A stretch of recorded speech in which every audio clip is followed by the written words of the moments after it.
बिस्मिल्लाहिर्रहमानिर्रहीम अस्सलाम वालेकुम। Today the topic is pancreas. Pancreas posterior abdominal wall के अलॉन्ग होता है L1 L2 वर्टेब्रे के लेवल के ऊपर जे शेप होता है, और ये आपका एपिगेस्ट्रियम जो कि दूसरे लफ्ज़ों में लेफ्ट अपर क्वाड्रेंट होता है आपके एब्डोमेन का। एपिगेस्ट्रियम अगर 9 कॉर्नर्स को देखें और जो है ना लेफ्ट अपर क्वाड्रेंट को ऑक्यूपाई करता है।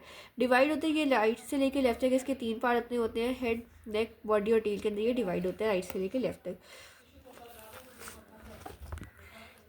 हेड सबसे पहले देखें तो हेड एक large flattened right end of the pancreas होता है, राइट साइड पे होता है, और जो ड्यूडेनम का एक सी शेप सा कर्व बन रहा होता है, हमने देखा था कि ड्यूडेनम का ये फर्स्ट पार्ट आ रहा है और फिर इसने ऐसे नीचे जाके सेकंड पार्ट और फिर ये ट्रांस इसका हॉरिजॉन्टल थर्ड पार्ट। इसकी जो ये सी शेप कन्केविटी है इसके अंदर head of the pancreas lie करता है, और इसके 3 बॉर्डर्स होते हैं, सुपीरियर, इंफीरियर और राइट लेटरल। सुपीरियर जो होता है वो ओवरलैप होता है फर्स्ट पार्ट ऑफ ड्यूडेनम, ये सुपीरियर और यहाँ पे फर्स्ट पार्ट ऑफ ड्यूडेनम है, और in relation to superior pancreatic और ड्यूडेनल आर्टरी जो यहाँ पे क्रॉस करेगी। इंफीरियर इसका रिलेटेड होता है थर्ड पार्ट ऑफ ड्यूडेनम, ये इंफीरियर बॉर्डर आ गया और ये थर्ड पार्ट ऑफ ड्यूडेनम है, उससे रिलेटेड होता है, और यहाँ पे इंफीरियर पेंक्रियाटिक और ड्यूडेनल आर्टरी इसको क्रॉस करती है। राइट लैटरल बॉर्डर जो इसका होता है वो रिलेटेड होता है, ये है राइट लैटरल बॉर्डर, और ये रिलेटेड होता है सेकंड पार्ट ऑफ ड्यूडेनम के साथ, terminal part of bile duct. और यहाँ पे जो पेंक्रियाटिक और ड्यूडेनल आर्टरी है, सुपीरियर और इंफीरियर पेंक्रियाटिक और ड्यूडेनल आर्टरी इस बॉर्डर के अलॉन्ग आके एनास्टोमोस करती है। 2 सर्फेस होती है इसकी, एंटीरियर और पोस्टीरियर। एंटीरियर रिलेटेड होती है first part of duodenum, transverse colon और जेजुनम से, और पोस्टीरियर रिलेटेड होती है inferior vena cava, renal veins, right curves diaphragm और राइट डक्ट के साथ। एक हेड का छोटा सा एक प्रोजेक्शन से निकलती है उसके lower and left part of the head से, और जो लेफ्ट की तरफ से जाएगी। यहाँ से ये आपका राइट साइड थी, ये लेफ्ट साइड है, इसके इधर से लोअर पार्ट से लेफ्ट साइड की तरफ एक प्रोजेक्शन से निकलती है जिसको हम अनसीनेट प्रोसेस कहते हैं। इसके रिलेशन ये सुपीरियर रिलेटेड होता है सुपीरियर मेजेंट्रिक वेजस के साथ एंटीरियरली, और एयोर्टा से रिलेटेड होता है posteriorly. Next part is neck of pancreas. Slightly constricted part होता है between a head and body of the pancreas, और ये डायरेक्टेड होता है forward, upward and left. 2 surface होती है, इंटीरियर होती है जो रिलेटेड द पेरिटोनियम के साथ, covering posterior wall of the lesser sac के साथ और पैरोलस के साथ, और पोस्टीरियरली इसके रिलेशन से आएगी हमारे पास termination superior mesenteric vein and beginning of portal vein. ये बहुत इंपॉर्टेंट एमसीक्यू पॉइंट है। Behind the neck of pancreas आके सुपीरियर मेजेंटेरिक वेन खत्म होती है और आगे जाके पोर्टल वेन शुरू होती है।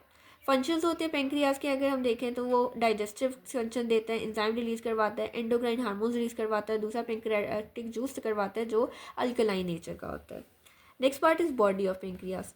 बॉडी इलोंगेटेड होती है और एक्सटेंड करती है, नेक से लेकर टेल तक जाना होता है। एक्सटेंड कोर्स कैसा है इसका, पास करेगी towards left with upward and backward inclination, ऊपर की तरफ तो थोड़ा पीछे की तरफ इंक्लाइन करके बॉडी जाएगी।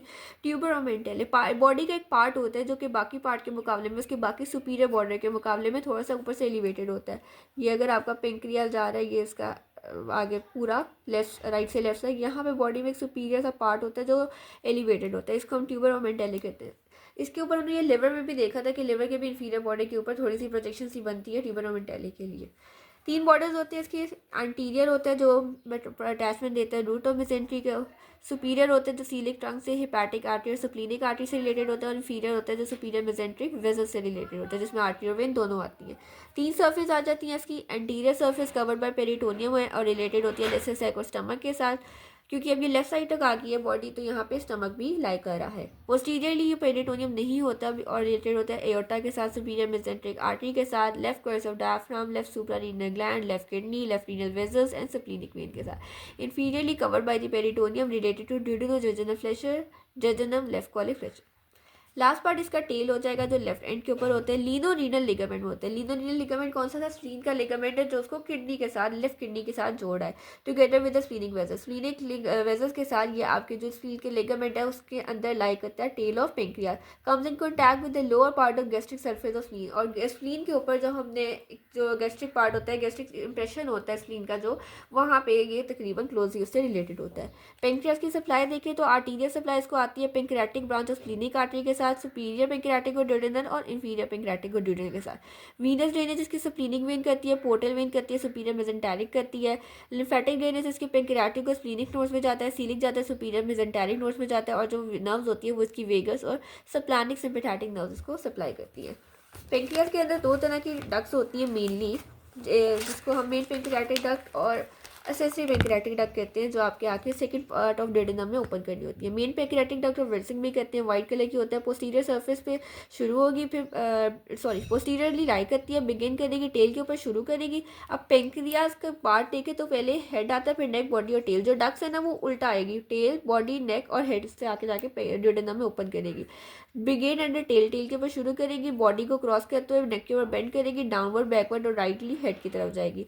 रिसीव, अब मेन पेंक्रियाटिक जो डक्ट है ट्रिब्यूटरीज, एसेसरी की ट्रिब्यूटरीज, एसेसरी की नहीं, न्यूमरस अपनी ट्रिब्यूटरीज देनी होती है, वो वी शेप पैटर्न में लेती है, इसको हम हेरिंग बोन पैटर्न कहते हैं। हेड के अंदर क्या होता है, पेंक्रियाटिक डक्ट रिलेटेड होता है बाइल डक्ट के साथ, राइट के साथ, बिकॉज हमने कल देखा था आपके एक्स्ट्रा बिलियरी अपरेटस में कि पेंक्रियाटिक डक्ट बाइल डक्ट के साथ मिलके आगे जाके जो सेकंड पार्ट ऑफ डोडेनम है वहाँ ओपन कर जाती है, तो वो राइट साइड पे जाएगा, पेंक्रियाटिक डक्ट उसकी राइट साइड पे होगा, उससे मिलेगा, दोनों डक्ट्स ओपन कर देंगे सेकंड पार्ट ऑफ डोडेनम के में एट मेजर डोडेनल पेपिला, जो कि 8 to 10 centimetre distal to pylorus, stomach के पायरोलिक एंड से 8 से 10 सेंटीमीटर के फासले पर होता है। एसेसरी पेंक्रियाटिक डक्ट प्रेजेंट होती है तो वो आपके हेड के लोअर पार्ट से शुरू हो जाएगी, और माइनर डोडेनल पेपिला जो 6 to 8 सेंटीमीटर पायरोलस के फासले पर प्रेजेंट होता है वहाँ पे जाके ओपन हो जाएगा। पेंक्रियास के कार्सिनोमा मोस्टली उसके हेड का होता है। Pressure over the posteriorly place bile duct lead to persistent obstructive jaundice, bile duct के ऊपर अगर प्रेशर होगा तो ऑब्स्ट्रक्टिव जॉन्डिस हो जाएगा। प्रेशर अपॉन पोर्टल वेन, अगर पोर्टल वेन पे होता है तो एसाइडीज हो जाएगा, और वो स्टमक को भी इन्वॉल्व कर सकता है, अगर प्रेशर तो पायरोलिक ऑब्स्ट्रक्शन हो जाएगा। बिकॉज ये सारे रिलेशंस आ रहे हैं, पेंक्रियाज इन सारे ऑर्गन से रिलेटेड है, तो अगर हेड ऑफ पेंक्रियाज का कार्सिनोमा होगा जिसकी वजह से प्रेशर क्रिएट होगा, अगर वो प्रेशर बाइल डक्ट के ऊपर जाता है तो ऑब्स्ट्रक्टिव जॉन्डिस, पोर्टल वेन के ऊपर जाता है एसाइडीज हो जाएगा, स्टमक को इन्वॉल्व करेगा तो पायरोलिक ऑब्स्ट्रक्शन हो जाएगी। पेंक्रियाटाइटिस, पेंक्रियाटाइटिस जहाँ भी आती है इसका मतलब इन्फ्लेमेशन है, ठीक है, नहीं पेंक्रियाज की इन्फ्लेमेशन है। रिजल्ट क्या होगा इसका, जो आपका कलेक्शन हो जाएगी फ्लूइड में, लेसेसाइकिल सूडोसिस बन जाएगी। होता क्यों है, गॉल स्टोन की वजह से हो सकता है, ठीक है, कॉमन बाइल डक्ट में आपका गॉल स्टोन हो गया या कहीं और जगह पे हो गया। पेन फ्रॉम पेंक्रियाटाइटिस, पेंक्रियाज की पेन कहाँ पे होती है, एपिगैस्ट्रियम के अंदर आपकी जाएगी, उसके बाद आ जाएगा post paravertebral region around the lower thoracic vertebrae में जाएगी, due to inflammation of soft tissue of retroperitoneum, also causes aneurysm, superior mesenteric vessels and thrombosis of vein, vein की थ्रोम्बोसिस और एन्यूरिज्म यानी वो कंस्ट्रिक्टिव वेसल्स बंद सी हो जाएगी। Acute pancreatitis causing gastritis, vomiting, complication और मम्स हो सकती है, और मम्स पेंक्रियाटाइटिस के साथ मम्स का इंपॉर्टेंट रिलेशन है, ये भी एमसीक्यू का पॉइंट है। ऑटोनॉमिक सप्लाई ऑफ मिडगट में भी अफेक्टेड, रिजल्टिंग पैरालिटिक इलियस हो जाएगी, बिकॉज आपकी जो मिडगट है उसकी जो ऑटोनॉमिक सप्लाई है, उसको जो नर्व सप्लाई दे रही है वो भी इससे अफेक्ट हो जाएगी। Pancreas dissection, difficult so head and neck is possible, pancreas को आप नॉर्मली रिमूव नहीं कर सकते, सिर्फ उसके हेड और नेक को रिमूव करना होगा। Pancreatic cyst present a long fix tumour in the upper part of abdomen along the medium plane, often symptomless होती है। पेंक्रियाटिक पेन आपकी फ्रंट ऑफ एब्डोमेन और बैक के अंदर जा सकती है।